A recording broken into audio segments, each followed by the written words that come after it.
tangan pula. Okey. Baru nak berangai lagi macam tu. Puteri kan? Okey, Assalamualaikum warahmatullahi wabarakatuh. Bersama hari ni Cikgu Suzana dalam Sweet Sour Maths. Okey. Sihat ke semua hari ni? Hari ni lain macam mesti kan? Cikgu dah cakap macam ni. Crown flower gitu. Okey. Jadi hari ni apa yang kita nak belajar? So, jom kita tengok benda yang kita nak belajar. Let's go. Tajuk yang kita akan pelajari hari ini adalah sudut, dongak dan sudut tunduk. Ya, kita masih dalam bab yang sama iaitu bab lapat, garis dan sudut. Jadi, apa kandungan cerita kita hari ini? Menarik ke tidak? Mari kita lihat dahulu apa cerita-cerita yang nak dibaca hari ini. Standard kandungan 8.3, sudut yang berkaitan dengan garis lari dan garis rentas lintang. Standard pembelajaran pula 8.3.5, mengenal dan mewakili sudut dongak dan sudut tunduk dalam situasi kehidupan sebenar.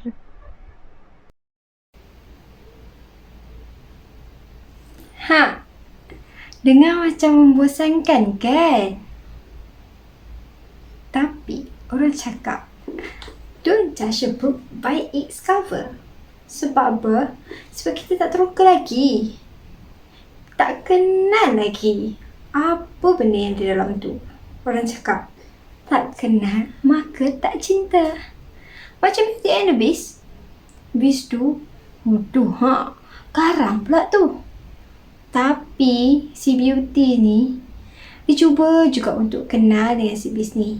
Biar dah betul-betul kenal, terus jatuh cinta. Jadinya, jom kita dengar dulu hikayat hari ni. Lepas tu, baru kita judge. Jom.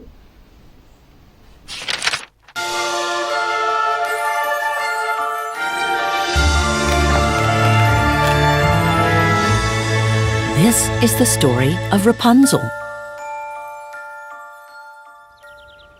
A long time ago, in a faraway land, a man and a woman lived happily together, waiting for the birth of their first child. They lived in a small house with a big garden behind it, but they never dared to go inside the garden because they had heard a witch lived inside of it and would curse anyone who entered. One day, the woman sat by the window, looking out at the garden, starving for food, when she saw the delicious vegetables and fruits growing inside. Without any money, they both became desperate for something to eat.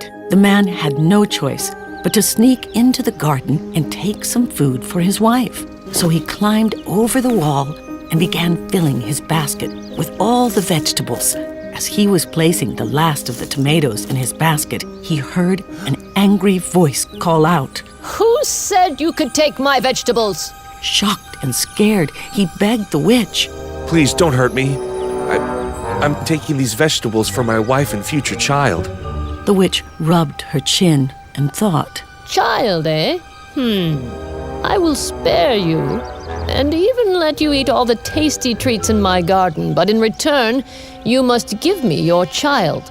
The man was so terrified that he quickly agreed and ran back home, relieved to be safe. Not long after, their daughter was born, and the very next day, the witch kept her promise and took the child from them. The witch named the girl Rapunzel. Rapunzel grew into the most beautiful girl, with long golden hair as long as a football field. But at age 13, the witch trapped the princess in a tower deep in the forest, with no doors or stairs, so that no one could ever take her. Every morning, the witch would visit Rapunzel and say, Rapunzel! Rapunzel, let down your hair! Rapunzel would let down her hair, and the witch would climb up to visit her. Rapunzel hated the witch's visits, as she was so cruel and mean. Every day, when she was alone, Rapunzel would sing out her window, dreaming of a better world. Many years later, a prince was exploring the forest when he heard the most beautiful singing he had ever heard. He followed the singing all the way to the tower and hid behind a bush. And while Rapunzel was singing, he fell instantly in love. He watched as the witch came to call out to Rapunzel and climbed the tower. After the witch left, the prince called out to Rapunzel at the bottom of the tower, just like he'd seen the witch do. Rapunzel, Rapunzel, let down your hair! Down tumbled the long golden hair, and up climbed the prince. At first, Rapunzel was frightened of the stranger, as she had never seen a man before, but she was immediately taken back by how kind and loving he was. Compared to the evil witch, Rapunzel loved hearing the prince's stories of the outside world, how there are vast, deep oceans to swim in, huge town squares with hundreds of happy people, and the prince's castle where she could explore all day. They fell in love immediately, and he promised to rescue her so they could live happily together, but they needed a plan to escape. The next day, and for many days after, when the prince visited Rapunzel, he would bring her silk so that she could knit and weave a rope to climb down. One day, the witch noticed Rapunzel hiding something in the corner and grew suspicious. She discovered the silk rope and became enraged. The witch got so angry that she cut off Rapunzel's beautiful golden hair and cast a spell that sent her deep into the middle of the forest to live. When the prince came later that day, he called out, Rapunzel, Rapunzel, let down your hair! Down came tumbling Rapunzel's long golden hair. When the prince reached the top, the witch cried, Ha! The princess has gone forever, and you will never find her. Shocked, the prince fell, landing in a bush of thorns that scratched his eyes, making him blind. Heartbroken and blind, the prince wandered around the forest for months, calling out, Rapunzel, Rapunzel, where are you? He didn't know where he was, and he felt like giving up, until one day he heard the most beautiful singing he'd ever heard. Rapunzel, is that you? He shouted. Yes! I found you at last! She cried, running into his arms, and they hugged each other tight, happy to finally be together again. She cried tears of joy that fell into his eyes and cured his blindness. Together, the prince led them back to his castle, and they lived happily ever after. The end. Two boats lost at sea and always traveling. Every wind would catch our sails of chasing dreams and fairy tales. Time just pushed us on, bright stars and setting suns, and love got in the way. I knew it when I heard you say hello. Hello, hello, hello. I missed your smile, and this time I won't let you go. I see your face, you say the words, and down I fall. Hello. Ha! Macam mana cerita ni? Menarik kan? Bukan selalu cikgu nak tunjuk cerita ni. Okey, tengok tu tengok juga. Takkan tengok saja. Mesti ada sesuatu kan? Okey, maka dengan itu, marilah kita teruskan dengan menguburkan sel-sel otak kita. Ha, nampak kan gambar kat situ? Okey, gambar tu menunjukkan sang jejaka berjaya memanjat bangunan untuk berjumpa sang puteri. Jadi, mata pun bertentang mata, jatuh ke hati. Okey. Mari kita zoom gambar ini supaya kita boleh nampak lagi dekat apa benda yang kita nak tengok melalui gambar ni. Okey, sekarang kita tengok dari pandangan sang putera. Nampak kan sang putera memandang sang puteri. Okey. Jadi kita pun buatlah satu garisan di situ. Dan kita kenalah lukis garis pengufuk untuk tentukan beberapa sudut. Tak beberapa sudut lah. Untuk tentukan nilai sudut yang diperlukan sang jejaka untuk melihat sang puteri. Okey, di situ garis mengufuk tu mesti akan ada sudut 90 darjah. Okey. Dah lukis garis itu, maka terhasillah sudut.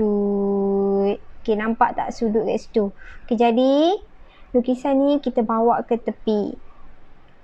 Disebabkan kita pandang dari sudut jejaka, jadi kita letaklah satu arrow ataupun anak panah menghala ke sang puteri. Jadi inilah yang dinamakan sudut dongak, di mana sang jejaka perlu mendongak pada sang puteri. Begitu juga dengan pandangan dari sudut sang puteri terhadap sang jejaka. Bagaimana nak tentukan beberapa darjah sang puteri perlu tunduk ke bawah supaya tak terjatuh daripada bangunan. Okey, jadinya nak lukis dia sama macam tadi.